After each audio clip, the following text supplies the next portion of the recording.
अंजलि एक छोटे से गांव की साधारण लड़की थी, लेकिन उसके सपने बहुत बड़े थे।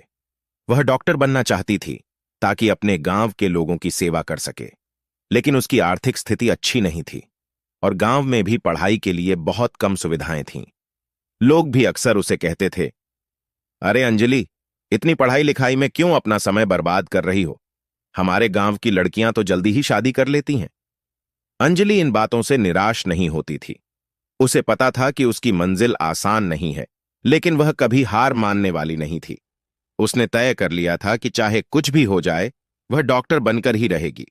अंजलि के स्कूल के टीचर मिस्टर वर्मा उसकी काबिलियत को पहचानते थे। उन्होंने अंजलि को प्रेरित किया और कहा, तुम्हारे अंदर वह शक्ति है जो तुम्हें हर मुश्किल से पार करा सकती है। बस तुम अपना ध्यान पढ़ाई पर लगाओ और कभी हार मत मानो। अंजलि ने दिन रात मेहनत की। वह अपने दोस्तों से अलग रहकर पढ़ाई में लगी रहती थी। उसे कई बार असफलता भी मिली, लेकिन उसने अपने लक्ष्य से कभी मुंह नहीं मोड़ा।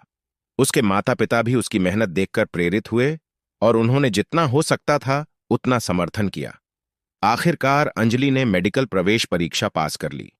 यह उसके और उसके परिवार के लिए बहुत बड़ी उपलब्धि थी। गांव के लोग जो कभी उसे रोकते थे, अब उसकी तारीफ कर रहे थे। अंजलि की मेहनत रंग लाई और उसने अपनी पढ़ाई पूरी करके डॉक्टर की डिग्री हासिल की। अब वह गांव में एक छोटा सा क्लिनिक चला रही है, जहां वह मुफ्त में लोगों का इलाज करती है।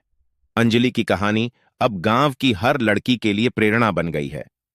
सीख: अगर आप अपने सपनों पर विश्वास रखते हैं और कठिन परिश्रम करते हैं, तो कोई भी बाधा आपको रोक नहीं सकती। अपने लक्ष्य की ओर बढ़ते रहिए, चाहे रास्ते में कितनी भी मुश्किलें क्यों ना आएं।